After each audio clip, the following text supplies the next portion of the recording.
Nii et me koostame siis lineaarse mudeli, mis saab siis olema niisugusel kujul, tavaline lineaarse võrrandi kuju, funktsiooni kuju, kus me lisame muidugi alati mudelile tema vea. Meil siis praegu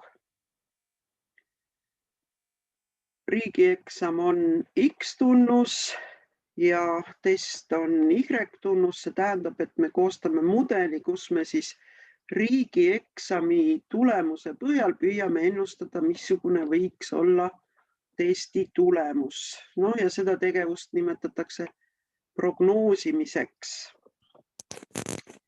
Nii et kui me siin panime punktid, eks ju, esiteks siis need tunnused määrata, siis punktdiagramm ja siis trendijooned peale panna ja kolmandaks ongi siis nüüd hinnata mudel. Sellest näete, meil on siin küll graafiku peal juba see nii-öelda tundmatute kordajate väärtused siin juba olemas, aga sellest muidugi ei piisa. See mudel on vaja läbi analüüsida. Ja selleks siis võtame data menüüst data analysis ja valime käsu regression.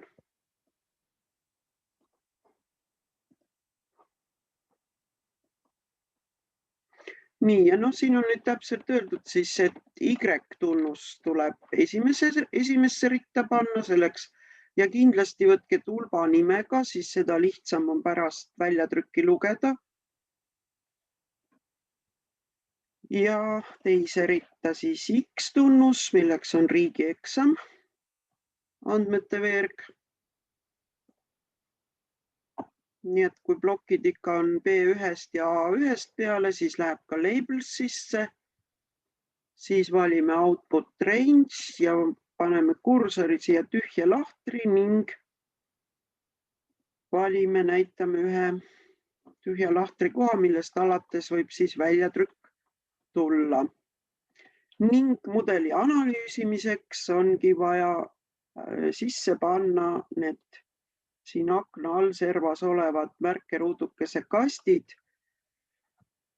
Põhimõtteliselt näete peaaegu kõik ja võib see line-fit plot ka sees olla, aga see graafik on nii kehva, et sellega ei ole midagi teha. Nii et seda siis pole vaja. Aga võib ka lihtsuse mõttes meeles pidada, et kõik need kastid linnukesed sisse panna. Nii, ja siis okei. Ning niisugune on siis see mudeli väljatrükk. Hakkame siis järjest vaatama, mis meil siin väljatrükis on. Näete, see multiple R, see on siis nende tunnuste vaheline korrelatsiooni kordaja. Ja ka siis kuvatud. R-ruut on mudeli kirjeldatuse aste.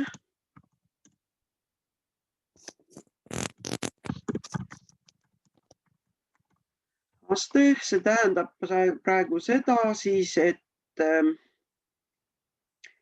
riigieksami kaudu umbes 20% ulatuses saab ära kirjeldada testi hajuvust. Selge, et see 20% see kirjeldatuse aste siis esitatakse tavaliselt protsendi kujul. Ta praegu siin nii-öelda väga kõrge ei ole, ainult 1/5 osas siis on see testi muutlikkus kirjeldatud. Ja arvutuslikus mõttes see R-ruut, tähistatakse teda siis alati siis suure R-iga. Arvutuslikus mõttes ei olegi midagi muud kui korrelatsiooni kordaja ruut. Võite ju proovida siin. Nii et kui me korrelatsiooni kordaja ruutu võtame, siis saamegi selle 20%. Nii et arvutuslikus mõttes, jah. Nii et näete, see on ka üks oluline aspekt, et hea on mudeleid koostada kindlasti niisuguste tunnuste vahel, kus see korrelatsioonikordaja on võimalikult kõrge. Ja eriti kui me teeme veel lineaarseid mudeleid, ja see korrelatsioonikordaja väljendab ka lineaarse sõltuvuse tugevust. Nii et eks ta siin sellega seotud ole. Nii see adjugeeritud R-ruut on veidi niuke nõrgem või veidi konservatiivsem mudeli kirjeldatuse aste. Seda meil ei ole vaja kasutada. Et piirdume meie selle R-ruudu väljendamisega. Nüüd siit edasi järgmine rida ongi siis mudeli viga. Et kui me mudeli välja kirjutame, siis iga mudeli avaldise juurde me kirjutamegi pluss-miinus see 2,08 näiteks, et see siit tulebki, saamegi mudeli vea. Nii et siit näha on siis mitu vaatlust on mudelis saaratud ja esimene tabel sellega läbi. Nii, siis on siin edasi nüüd see ANOVA on dispersioonanalüüsi tabel. Need vabadusastmed ja ruutude summad ja keskruudu väärtusi, neid pole vaja meil otseselt vaadata. See toimub siis, see F-väärtus on arvutatud F-jaotuse statistiku väärtus, mida ka pole vaja teada, aga kõige olulisem siis sellest tabelist tuleb vaadata, et kas mudel on oluline. Ja mudel on oluline, kui arv selles significance F lahtris on väiksem kui 0,05.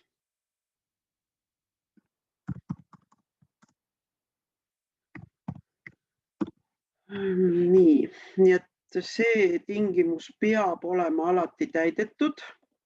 Kui me siin näeme suuremat arvu, kui on suurem kui 0,05, siis mudel ei ole mitte oluline ja see asi on siis võib asja prügikasti panna.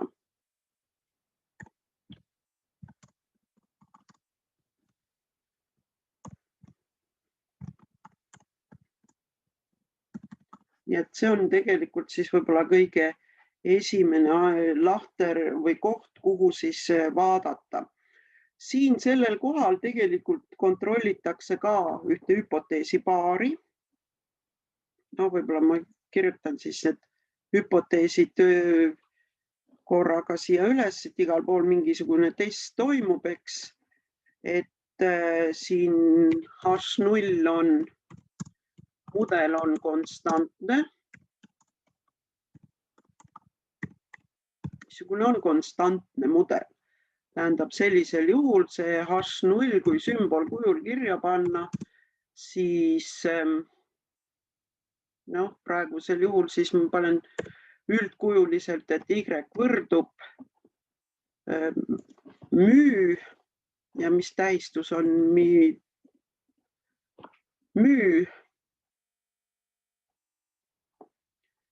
Mis see müü oli? Keegi mäletab? Müü on keskväärtus. Et tähendab, see mudel on konstantne, see tähendabki, et meie uuritava tunnuse väärtus on võrdne keskväärtusega, selle tunnuse keskväärtusega. Ja H1 on, et mudel on parem kui konstantne mudel.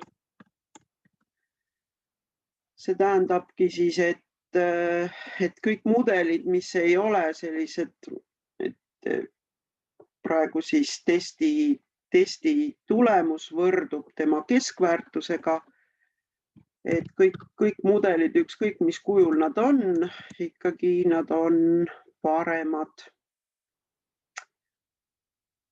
Noh, praegusel juhul, eks ju, meie mudeli kuju on ju A korda X pluss B, eks ju, me otsime praegu lineaarsel kujul mudelit ja me tahamegi, et alati siin oleks see sisukas hüpotees täidetud. Ja seda ma siin selle koha peal ei nõua, et alati neid mudeleid, et neid hüpoteese siia kõrvale kirjutada, et see lihtsalt on teada, et mida siin millist hüpoteesi selle koha peal siis kontrollitakse.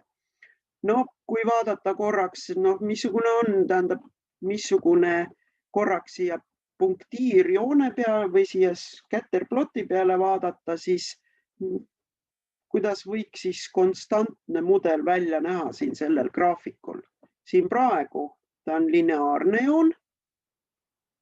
Kuidas konstantne mudel välja näeks?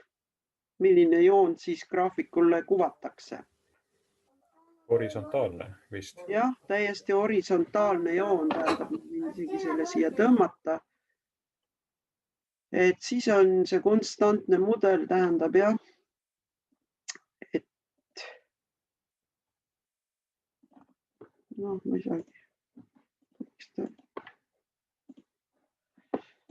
et siis mudel, näiteks, mis meil oli siin mingi, ma ei tea praegu, ütleme, et on siin siis testi tulemuse keskväärtus ja selline mudeli joon tuleks siis, kuvatakse siis scatterplotile või punktdiagrammile.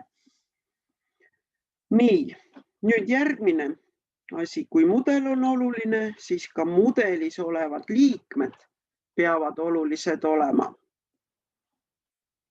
Ka siin need arvud peaksid olema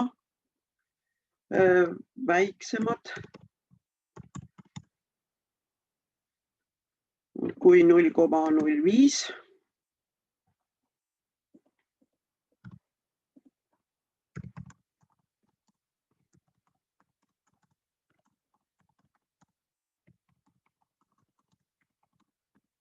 Need jälle endist viisi, siin näete, siin on antud ka kuvatud ka nende usalduspiirid. Neid hinnatakse siis T-jaotuse järgi, kui üldiselt mudelit hinnatakse nii-öelda dispersioonanalüüsi põhjal, siis neid igat üksikut mudelit hinnatakse T-jaotuse järgi. See intertsept on siin mudelis olev vaba liige ja üldiselt siis mudelis võib olla vaba liige mitte oluline, kui nullväärtus ei kuulu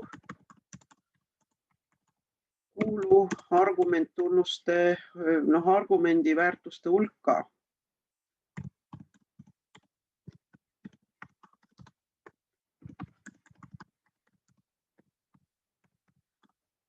Praegu meil muidugi seda probleemi ei ole, aga paljudel juhtudel jah, mitteoluline vaba liige jäetakse mudelisse, sest mis sisu on vabal liikmel praegu lineaarses mudelis? Näete, kui lineaarses mudelis, eks ju, vaba liikme väärtus on ju see koht, kus joon lõikab nii-öelda y-telge, on lineaarse funktsiooni allkoordinaat. Ja praegusel juhul me ei saaks, eks ju, kindlasti vaba liiget välja jätta, siis see tähendab, et ta peab kindlasti läbima siit 0 punkti, 0 väärtus, näete, argumenttunnuste hulka ei kuulu. Nii et ei saa seda vaba liiget kuidagi välja võtta. Praegu meil ei ole seda probleemi, sest nad mõlemad on olulised. Nii. Ning näete, siit nendest väärtustest me saamegi nüüd mudeli välja kirjutada. Ma kopeerin ta praegu kõrvale, nii et kirjutan ta kindlasti siia allapoole veel, et alati, kui näiteks kirjutan siis mudel on ja nüüd me mudeli kirjutame kindlasti välja juba oma tunnuste kaudu. Testi punktid eks ju on meie Y-tunnus, võrdub siis, nüüd kirjutame, et riigieksamil see tundmatu konstant on, eks ju siin 0,06 korda, tavaliselt üle 2 komakoha ei ole mõtet mudelisse kirjutada, neid korda riigieksam pluss 4,83 ja nüüd insert-menüüst valige sümbol ja otsige sealt üles siis pluss-miinusmärk, võib-olla ta teil ei ole niimoodi siit alt võtta, et peate teda otsima ning lisataksegi siia juurde siis mudeli standardviga on 2,08. Nii, ja antakse kirjeldatusaste. Aste on 20%. Et siit sellest tabelist saab siis selle mudeli välja kirjutada.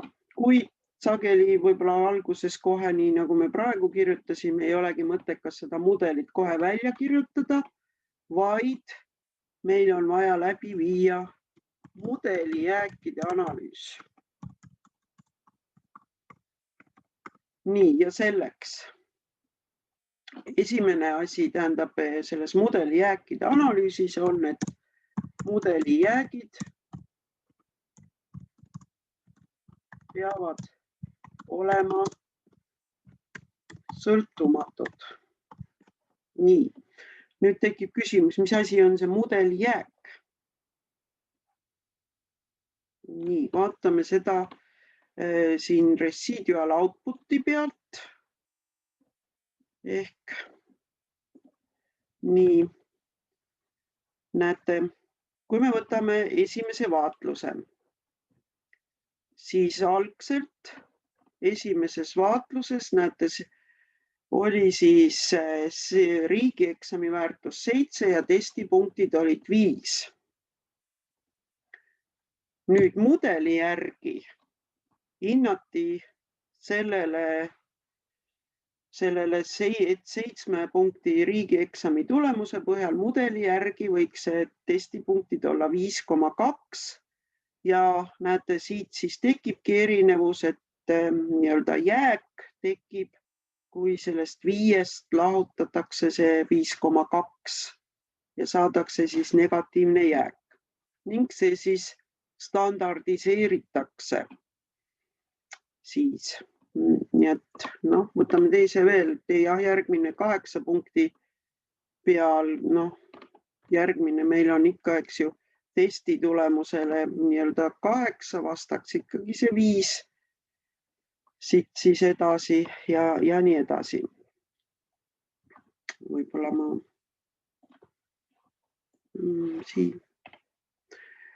siin e-kursuses on ka nüüd neid mudelite koostamise faile mitmeid. Võib-olla ma näitangi siit.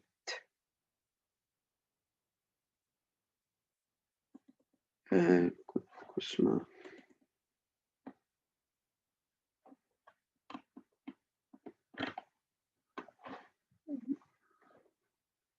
ma korraks võtan selle pildi eest ära, näitan teile teise faili pilti, mida saate ka e-kursusest vaadata. Tähendab, nüüd eks ju siin mudelis, siin on praegu negatiivne sõltuvus ja kui siin vaadata, siis näete see punkt, ütleme, et on siin 8 juures ja see on siis mudeliga hinnatud väärtus. Ja võt see erinevus ongi siis see mudeli jääk ja see regressiooni sirge läbi punktiparve pannakse siis vähimruutude meetodi põhjal, mis siis tähendabki, et panna läbi siit punktiparve sirge, nii et iga punkti kauguse ruutude summa oleks minimaalne, nii et kõikide punktide kauguste ruutude summa oleks minimaalne. ja siis see jääk, eks ju, siis standardiseeritakse ja saadakse siis jääkide graafik.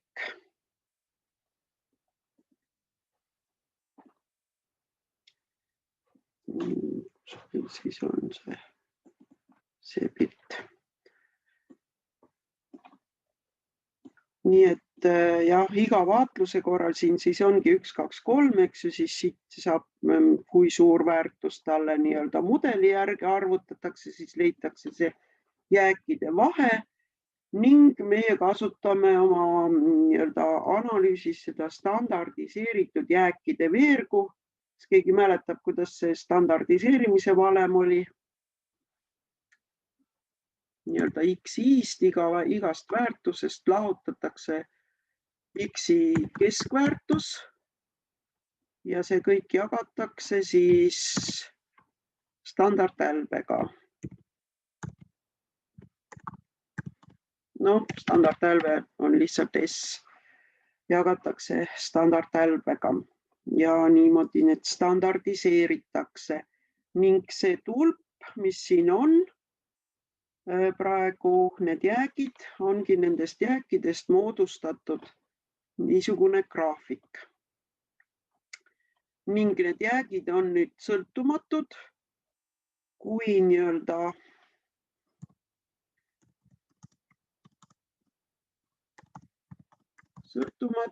kui positiivseid ja negatiivseid jääke on umbes ühepalju. Ega me neid nii-öelda ei hakka, eks ju, siin üle lugema, vaid silma järgi hindame, et ikka siin 0, nad on 0 tekibki siia siis positiivseid jääke ja negatiivseid jääke ja et vaadata, et nad paikneksid ühelaiusel ribal.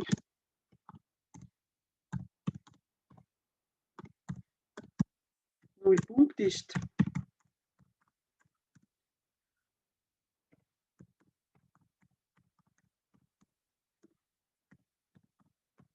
ribal, see tähendab seda, et ei oleks siin neid kaugemaid punkte ning visuaalne pilt, ning näeme ühtlast punktiparve.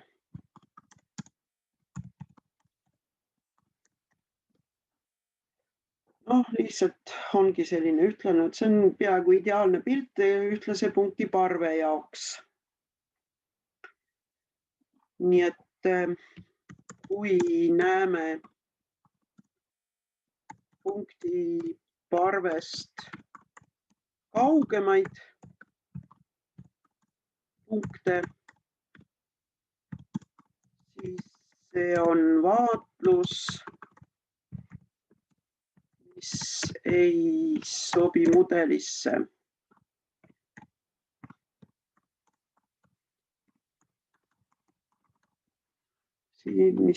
Siis on vaatlus, mis ei sobi mudelisse. Ja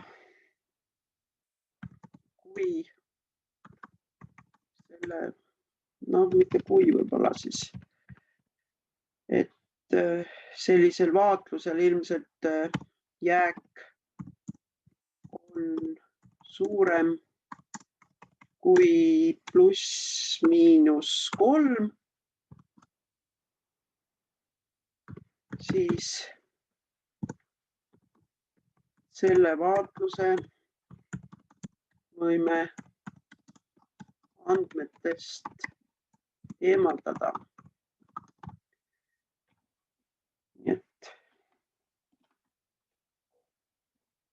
Need nii-öelda mudelisse mitte sobivad vaatlused võime eemaldada, kuna me otsime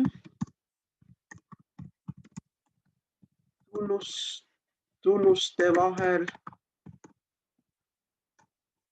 keskmist mudelit.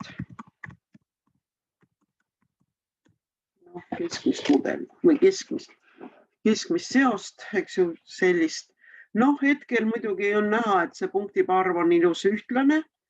Siin võib teinekord veel näha selgelt sellist, et mida suuremaks nii-öelda argumenttunnuse väärtus kasvab, seda suuremaks lähevad jäägid. Noh, tekib selline lehtrikuju, seal on kohe mingi funktsionaalsus jääkides sees ja see näitab, et jäägid ei ole sõltumatud.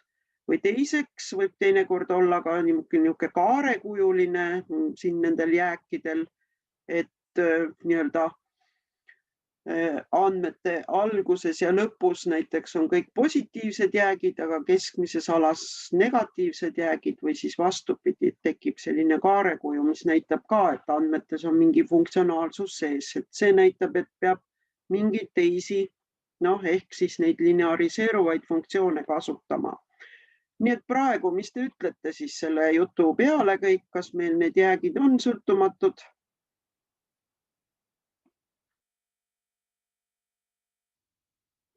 On see piisavalt ühtlane punktide arv? Tundub nagu, et oleks. Jah, ei, siin on päris hästi, eks ju, nii et kindlasti need jäägid on sõltumatud siin. Ja näeme juba ka siit graafikult, eks ju, et -5 on siin, näete, -5 koha peal ja üleval +5, need jäägid kõik mahuvad täpselt ühe laiuse riba peale ära. Aga me võime ka läbi kerida nii-öelda selle standardiseeritud jääkide veerusid.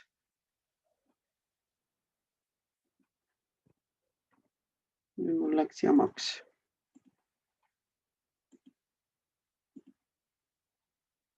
Nüüd on mul siin hakkab jamama.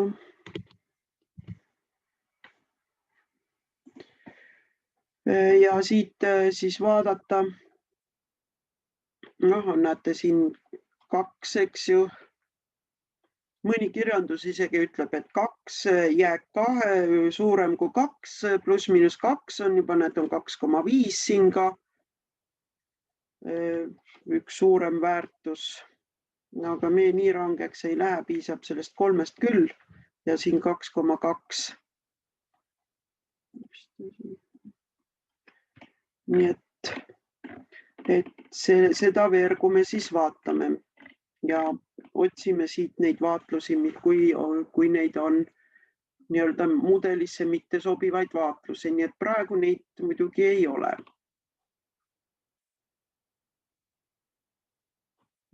Selle veel allapoole.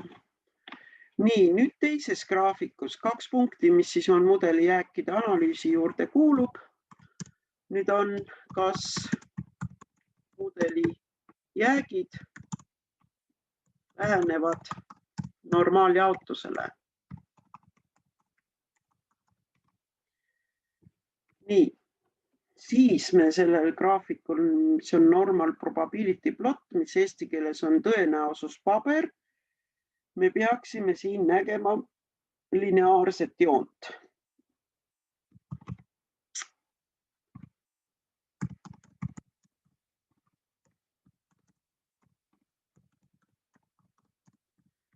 Nii et lähenevad normaaljaotusele, kui näeme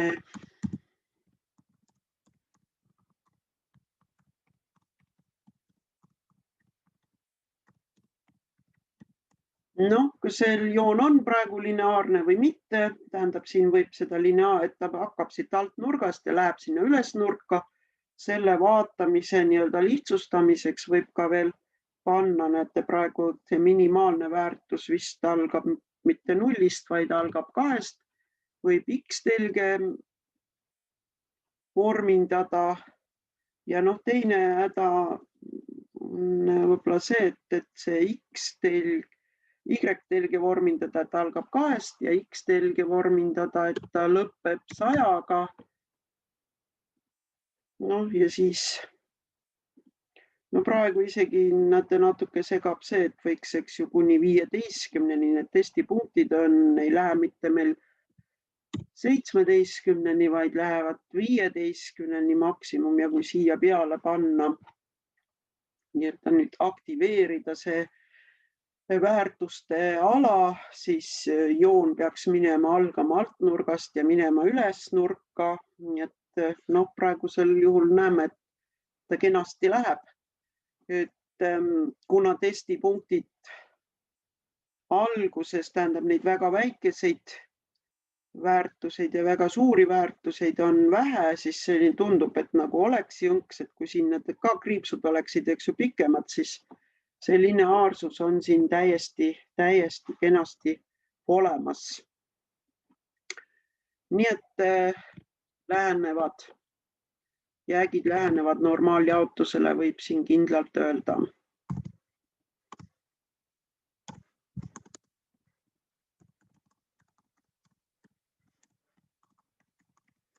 Ja meil praegu ei ole mingit vajadust, eks ju, mudeli parandamiseks. Ja muidugi kohe võib ka kommentaariks öelda, et tegelikult regressioonanalüüsi eeldus ongi see, et tunnuse jaotused peaksid lähenema normaaljaotusele ja seda me siin, eks ju, oleme juba kirjeldava statistika osas ju näinud, et see testipunktid, eks ju, lähenesid normaaljaotusele. Riigieksam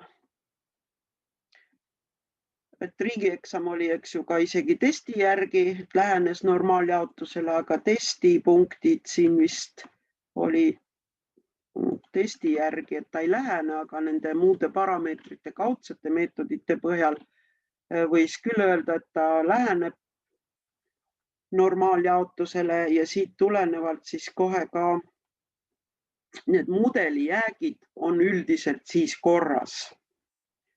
Et ka juba tunnused algselt peavad olema normaaljaotusele lähedased. Nii, ja nüüd me võimegi siis siia kirjutada, et mudeli jäägid nii-öelda vastavad nõuetele.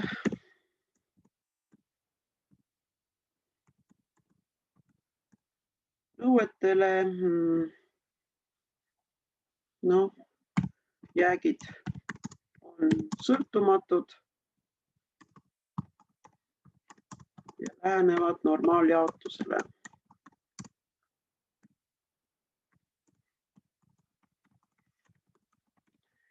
Nii, kuid sellega nüüd siis veel ei ole kõik. Nüüd on siis mudeli interpretatsioon. Nii, mis tähendus on siis vaba liikmel? Mida see 4,83 meil siin mudelis näitab?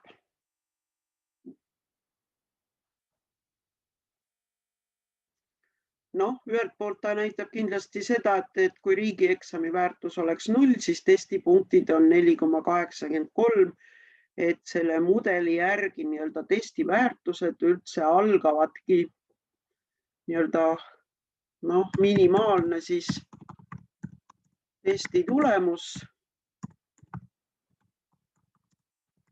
mudeli järgi on 4,83 punkti, kuna saadakse täisarvud punkte, siis ütleme, et kuskil 5.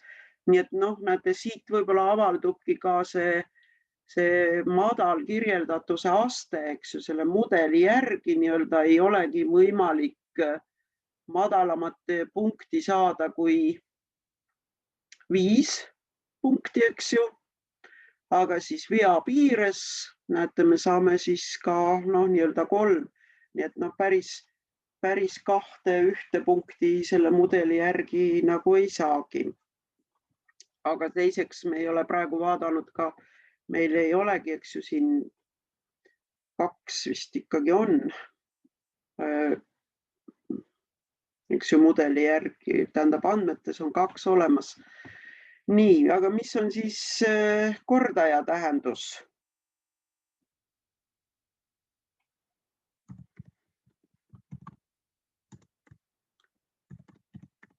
Mis ta tavalises lineaarses funktsioonis kordaja näitas? Kuidas seal teda nimetati, kui meil on lineaarse funktsiooni võrrand y võrdub ax pluss b, mida a näitab.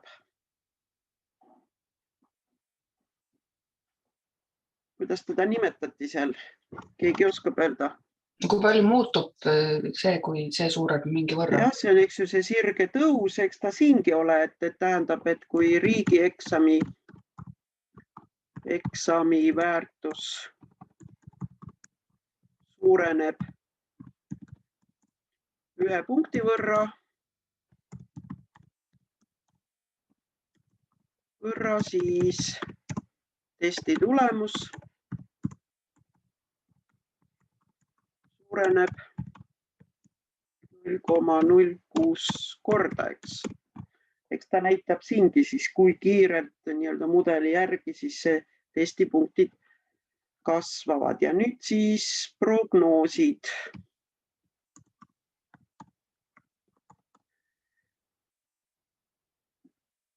Mis asja?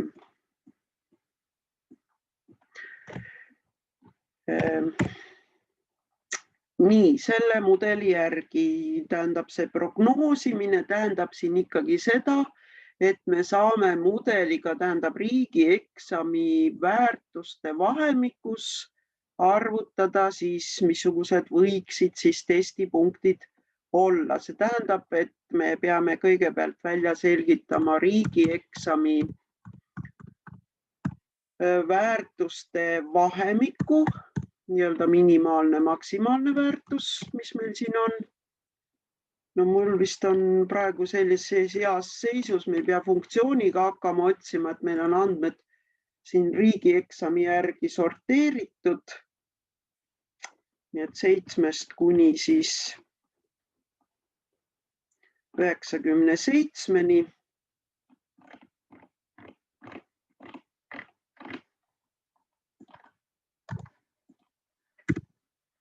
On siis, ja nüüd saamegi siis ette anda riigieksami väärtused ja mudeli järgi siis arvutada.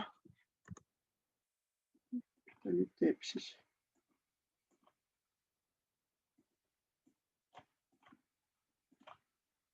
Mis asja ta teeb mul arvuti?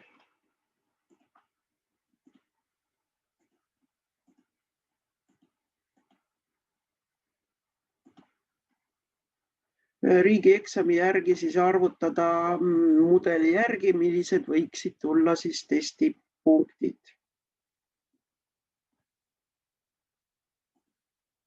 Noh, ma ei saa aru, mis asja mul arvuti teeb. Võib-olla hakkas update'i tegema taustal. Ei tea, mis jama ta teeb. Saavutas enese teaduse. See on küll imelik praegu.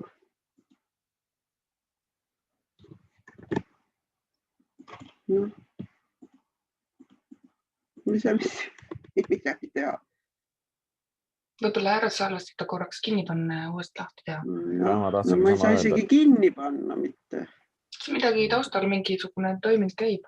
No, siin aitab alati see Ctrl-Alt-Delete ja sealt saab ajutiselt ära tappa. Ma ei taha seda kinni panna, siis jääb salvestamata kohe. Seda küll, jah. Praegu tegumihalduri. Nüüd isegi tegin, sai.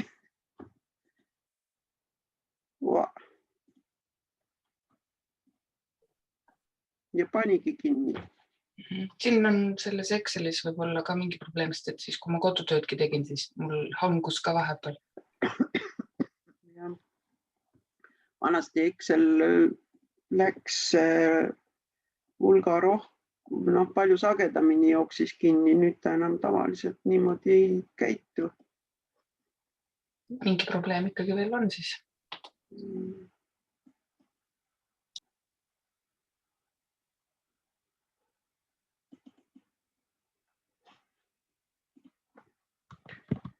Nii.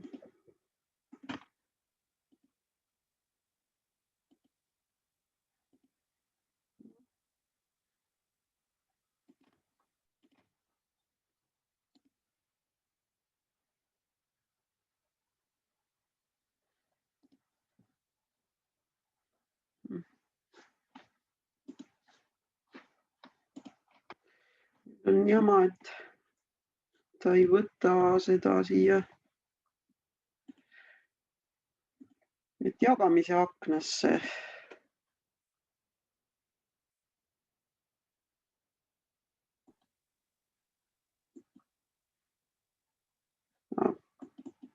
Noh, nüüd.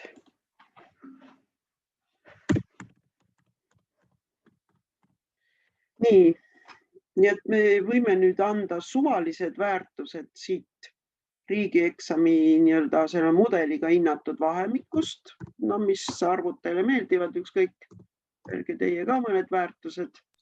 37. Nii, no paneme veel ega siin, näiteks. Aga üle 9, tähendab 99 näiteks enam ei saa panna. Nii, ja nüüd me arvutame mudeli järgi, eks ju testi tulemus. Palju neid võiks nagu panna, mitu rida? Mida? Mitu varianti võiks nagu neid panna, kui seda prognoosi teha? Ükskõik kui palju. Aga mida rohkem, seda parem siis, jah? Ei, sellest ei ole vahet. Ja nüüd me arvutame näete mudeli järgi, mis siis võiks testi punktid tulla. Nii et 0,06 korda riigieksam pluss 4,83. Nii. Nii et kõik sellised punktid ja igal juhul kõikide nende prognooside juures me teeme vea. Nii et iga rea taha võiks siia kopeerida siis selle mudeli vea. Noh, nii et kui riigieksami tulemus on suhteliselt väike tulemus, siis näete laias laastus võiks öelda, et näete vea piires, eks ju, see mudel annab meile siis vahemiku nii-öelda 3 kuni 7 punktini. Need testi tulemus on ikkagi täisarv ja võib-olla siit, kui ülevalt vaadata, siis suure väärtuse juures siis 8 kuni 12, nii et näete jällegi mudeli järgi me nii-öelda maksimumtesti punktide summat üldse ei saagi ka vea piires. Nii et see näitab tegelikult ikkagi, et kõige paremini muidugi ta töötab ilmselt siin. Mudel töötab ikka kõige nii-öelda keskmises osas, siin äärmistes piirides ta võib-olla väga hästi ei tööta, see mudel. Ja see on võib-olla tulnudki just sellest, et see kirjeldatuse aste on praegu suhteliselt madal. Aga paljudel juhtudel meil paremaid mudeleid polegi võtta, kui andmeid on selline hulk. Mida rohkem andmeid, seda selgemad on alati need mudelid. Nii et praeguses juhus sellises vahetus ei olegi. Nii, ja nüüd võikski siis öelda, et see osa kõik nii-öelda iga mudeliga siis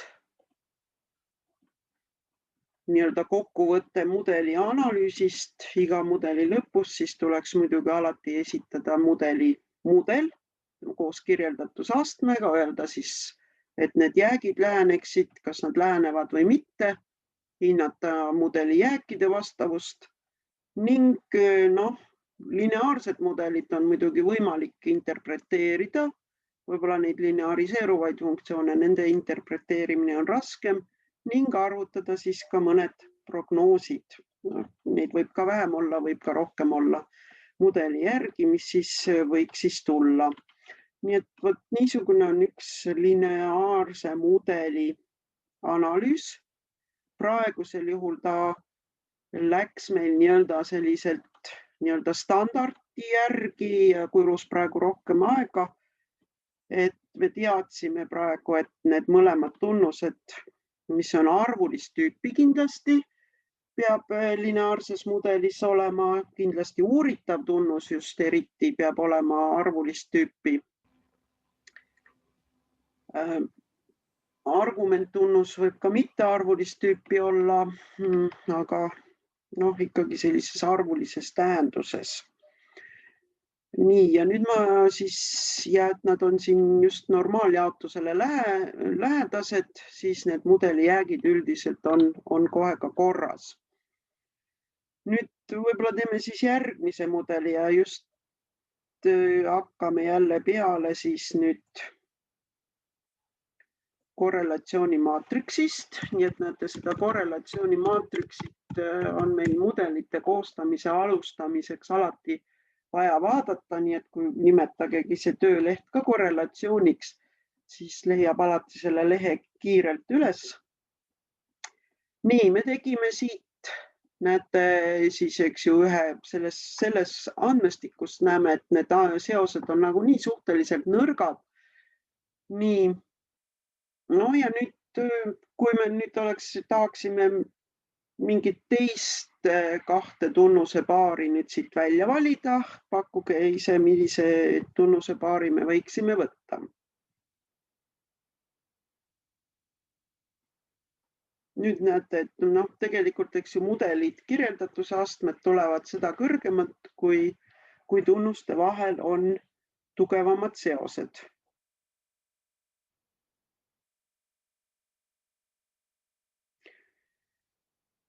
No, kas keegi pakub, mis tunnuseid me võiksime valida?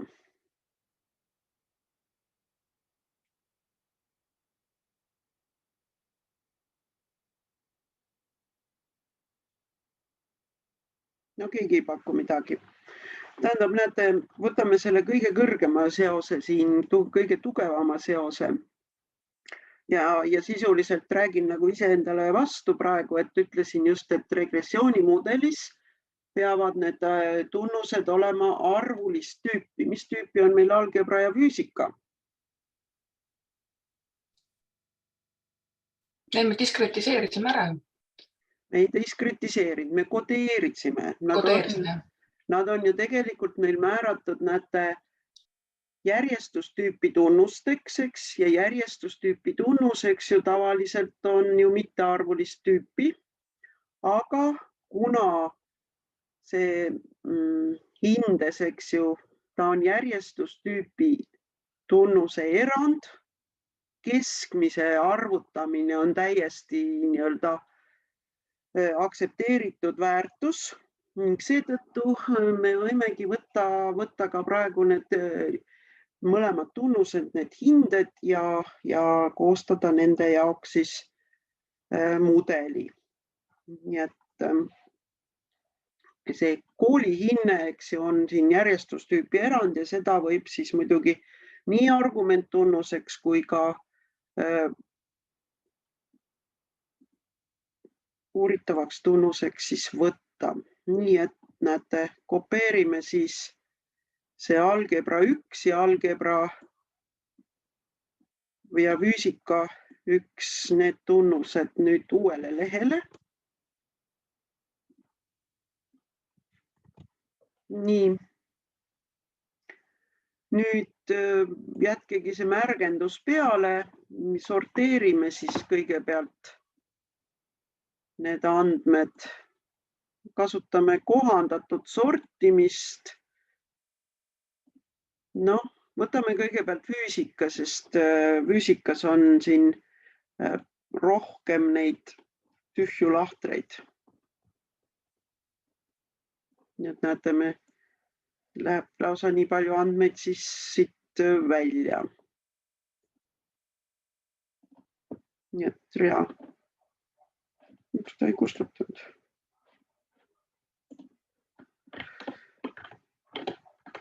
Nii. Ja märgendage uuesti mõlemad ära ja valige siis custom sorti ja pange algebra.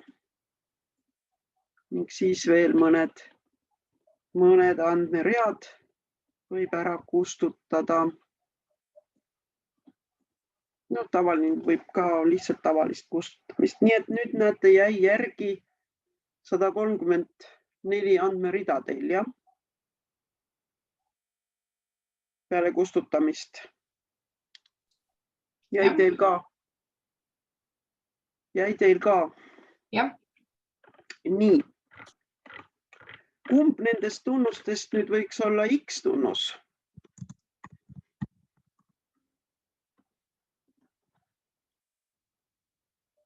Ehk tegelikult nüüd on täiesti ükskõik, eks ju, kas me nii-öelda füüsikainde kaudu püüame ennustada või saada siis kätte, mis võiks olla algebrainne või siis vastupidi, kas algebrainde põhjal ennustada, milline võiks selle inimese füüsikainne olla. Nii et tegelikult on täiesti kaks võrdväärset valikut siin. Siin nagu ei ole üks tunnus ei põhjusta teise tunnuse nii-öelda muutust, sest põhjuslikku seost ei ole, nii et nüüd oma suva järgi kumba te valiksite. Kumma variandi me võtame, kas me ennustame füüsikainde põhjal algebrainnet või algebrainde põhjal füüsikainnet? Kumb variant meeldiks rohkem? Ennustame siis algebra järgi füüsikat, sest nii palju, kui ma mäletan, siis algebra oli enne füüsikat meil. No selge. Ja teiseks praegu algebra ise paiklebki nii-öelda meil esimesena siin tabelis, siis me saame ka kohe automaatselt oma, kui me andmed ära märgendame, siis me saame ka punktdiagrammi kohe õiget pidi. Kui ma oleks teistpidi võtnud, siis me oleks pidanud nende tunnuste järjekorda ka siin tabelis muutma. Nii, võtame siis punktdiagrammi. No. 0,5 korrelatsioon, näete, paistab siis sellisena siin punktdiagrammis välja. No lisame siia klõpsake ükskõik millise punktikese peale, ta märgendab mõned punktid ära. Ja lisame trendijoone, võtame lineaarne ning pange sisse kuvadiagrammil valem ja R-ruudu väärtus 2 viimast märkeruudukese kasti. Nii et siit me näeme, missugune siis mudeli kuju meil tuleb lineaarsel mudelil ja hindame siis nüüd mudeli, võtame data menüüst data analysis.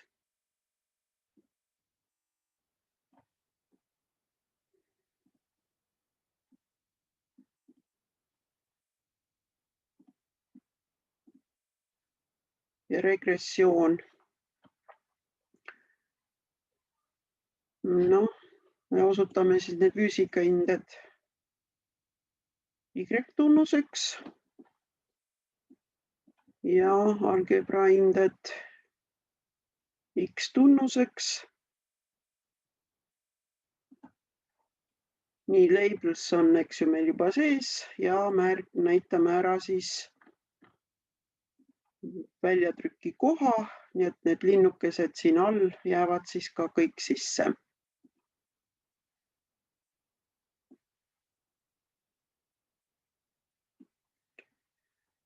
Nii.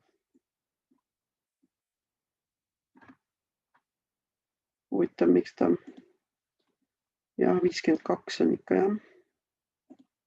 Nii et korrelatsioon on, eks ju, 52. Noh, näete siis sellega seoses mudeli kirjeldatuse aste tuleb umbes 28%, nii-öelda ühe punkti hinne nii-öelda väärtuses on see muutus või mudeli viga, nii et me siit näeme kindlasti, et mudel on oluline. Muidugi see mudel on alati oluline siis, kui me valime mudelisse statistiliselt olulise korrelatsiooniga seoseid või tunnuseid. Et kui me võtaksime siit näiteks mõne väga nõrgas seoses oleva tunnuse paari, siis me kohe ka see mudel ei ole oluline. Nii et see on ka selle nii-öelda nende korrelatsioonidega siis seotud, see mudeli olulisus. Ja noh, näeme ka, et kõik liikmed, eks ju, mudelis on olulised.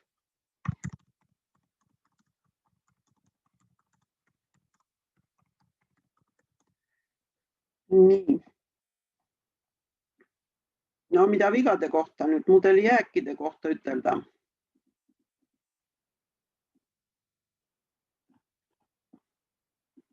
Esimene oli siis, eks ju, sõltumatus. Kas nad on need jäägid sõltumatud?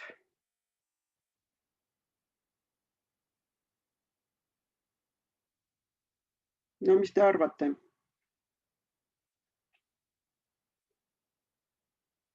Noh, kui vaadata siit alumist nii-öelda seda graafikut võib ka natuke suuremaks teha. Kui vaadata, eks ju siit alt negatiivsed jäägid lähevad kuskil nii-öelda 2 midagi. Siin on nad ikka suhteliselt niimoodi, nüüd tekibki küsimus, et kas see punkt on natuke kas liiga kõrgel või mitte. No näete, ta jääk vist tuleb 3,12 isegi. Nii et kui vaadata nüüd seda standardiseeritud jääkide veergu, kas siin on üle 3? Üldiselt siin hinnete hulgas on 2,48 siin kõige suurem jääk.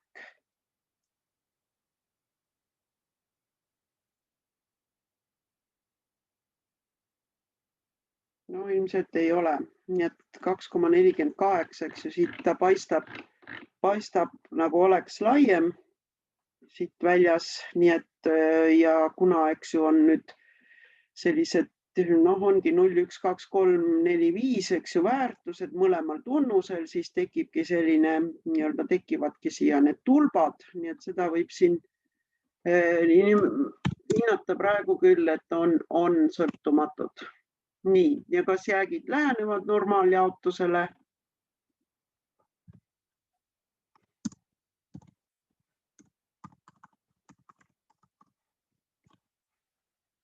Noh, mis te hindate? No 6-ni meil, eks ju, see graafik nüüd ei lähe, et kui kujutada ette, et see kast nii-öelda siin. Mis ta nüüd seal? Tegelikult peaks olema kuni 5-ni ja X-telg võiks olla kuni 100-ni, eks. Siin.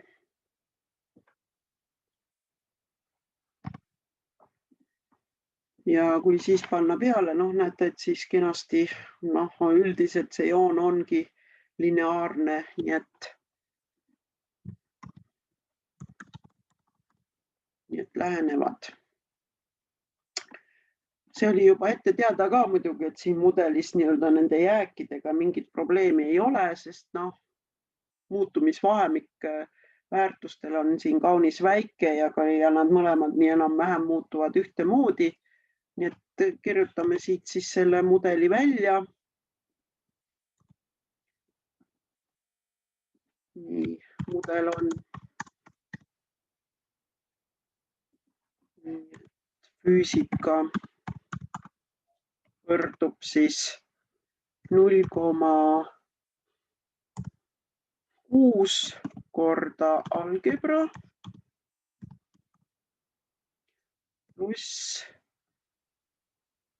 ma ei saanud ma ei hakanud seda 60 sinna kirjutama, eks ju, sellel on mõtet, võtame ikkagi siit 2 kohta siis peale koma ja paneme siis mudeli vea siia juurde pluss miinus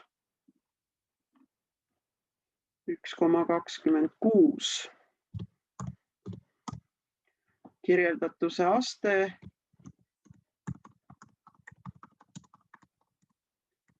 on 28%. Oli jah, saame ümardada. Nii, ja mudeli jäägid siis on sõltumatud ja lähenevad normaaljaotusele.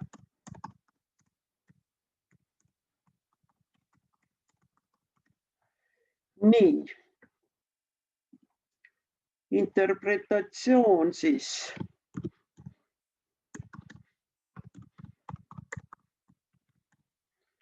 Nii, mis on vaba liikme tähendus, öelge nüüd teie.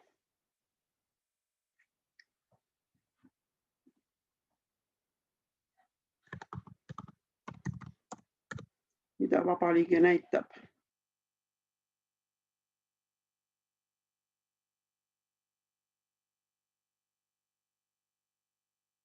No keegi pakub.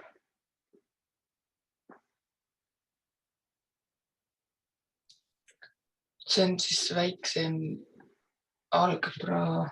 Nojah, tähendab, et nii-öelda minimaalne nii-öelda füüsika hinne siis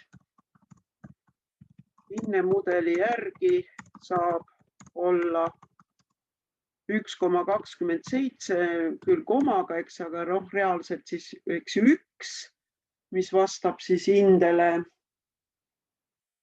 eks, nii-öelda negatiivseid hindeid praegu selle mudeli järgi otse ei saagi tulla, vaid jällegi saab teda, eks ju, arvutada nii-öelda vea piires.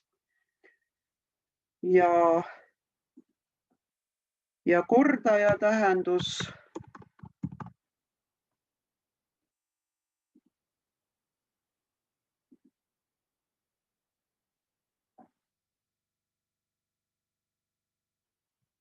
mis võiks siis kordaja või mis näitab see, eks ju, see 0,6 on küll funktsiooni tõusu näitab, kuid tegelikult kui kahte hinnet mõelda, siis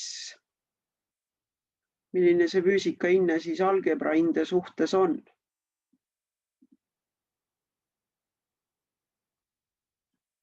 Algebras saab, eks ju, näiteks 5 ja kui me selle 0,6-ga korrutame, siis tuleb, kui palju 5 korda 0,6 on.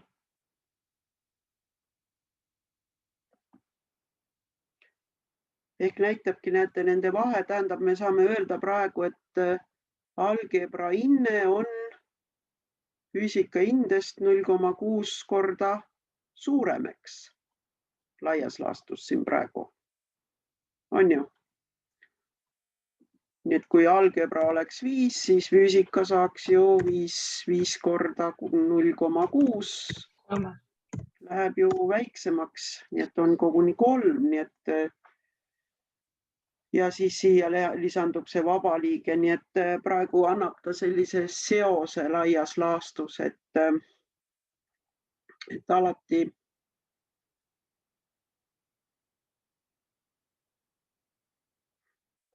mudeli järgi siis alati füüsika hinne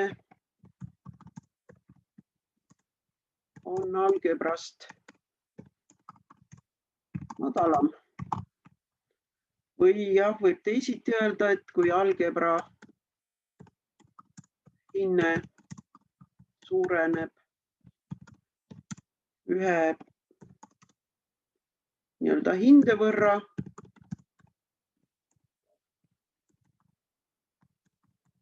siis füüsika hinne suureneb 0,6 korda. See on see standardtekst nii-öelda sellele. Aga jah, kuna ta on, eks ju, see kordaja praegu ühest väiksem, siis see näitabki seda, et põhimõtteliselt algebra hinne on alati füüsika hindest parem. Kuid selle nagu mudeli puudus on jällegi see madal kirjeldatuse aste. Ja näiteks siis võiks siia nüüd mõned prognoosid arvutada. Me teame, eks ju, et algebra hinde nii-öelda minimaalne väärtus on 0 ja maksimaalne väärtus on 5. Nii et kui algebra ja füüsikat me arvutame, paneme kõik need hinded järjest siia kirja. Erinevate hinnete korral arvutame siis füüsika hinde välja. Mudeli järgi on siis 0,6 korda algebra ja pluss 1,27.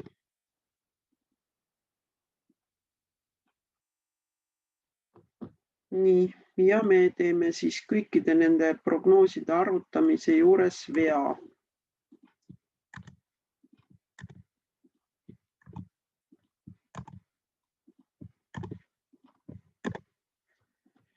Nii et mudeli järgi näete, kui algebra on 5, siis füüsika on 4.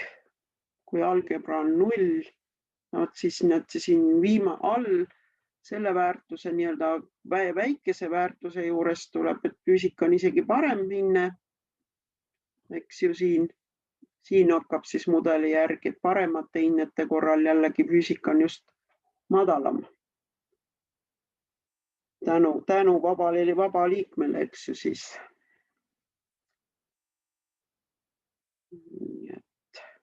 Ja see oleks siis kõik selle mudeliga. Sellega saime nüüd päris algebra füüsika siis. Nii, kas teeme väikese pausi? Soovite pausi või lähme edasi? Võiks ikka teha vist.